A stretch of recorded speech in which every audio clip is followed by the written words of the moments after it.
Anybody else? Okay, we'll move on. What is, for you, what is the most spiritual experience you've had while you're listening or performing? Either being a part of a team, performing, or listening to music. Tell me a spiritual encounter you had in a nutshell. Go ahead, Michael.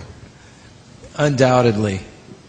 We were in Alexandria, Louisiana. It was when I was with Jason Upton. And we went into this college auditorium, and I basically just put the recorder on and let it go.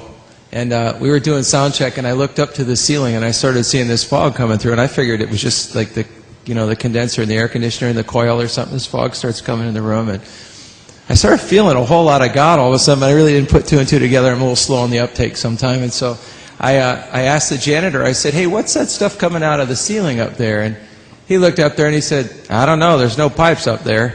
And so this holy fear kind of came over me, and meanwhile there's all these youth guys in there, and they're real stoic, and they got their arms crossed and everything's kind of like, let's see what you got, young man.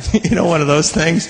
So we finished, and we just started playing, and it got to the point where it got so thick in there that I jumped off stage and I went and jumped under the soundboard. I mean, I felt so much God. I was like, oh my God, at any minute something's just going to bust through. And all of a sudden this little kid comes under the soundboard, and he goes, there's a 12-foot angel standing behind Jason Upton.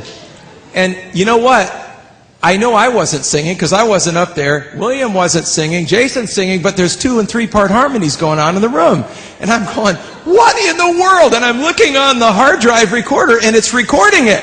And I'm thinking, if this is on here when I play this back, I'm going to come out of my skin. So all of a sudden, all this stuff happens. All these guys that were like, yeah, they're, Daddy, oh God, And Jason, I look at Jason, and he's up on stage, and his eyes are rolled back in his head, and he's teetering on his piano bench. I thought, oh my God, he's drunk.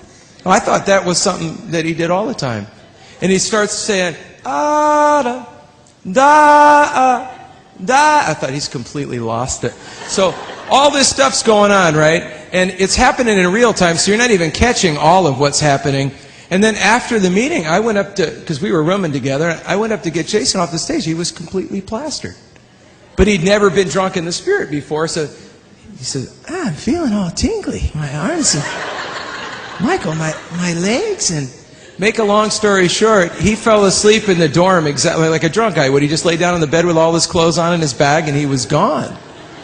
So the next morning, I'm thinking, was that real? I went back to Nashville.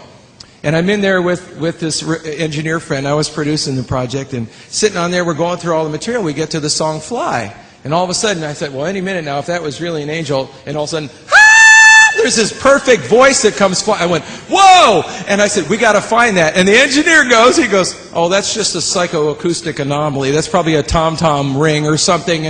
So I thought, oh, yeah? Well, let's find it then. So we start going through, we start soloing out each channel, not a tom-tom, not a keyboard, blah, blah, blah. We get through everything except Jason's vocal. Now remember, the kid said there's a 12-foot angel behind Jason. So we solo Jason's vocal track, and there's 2 waveforms on there, one little one and one big, big one.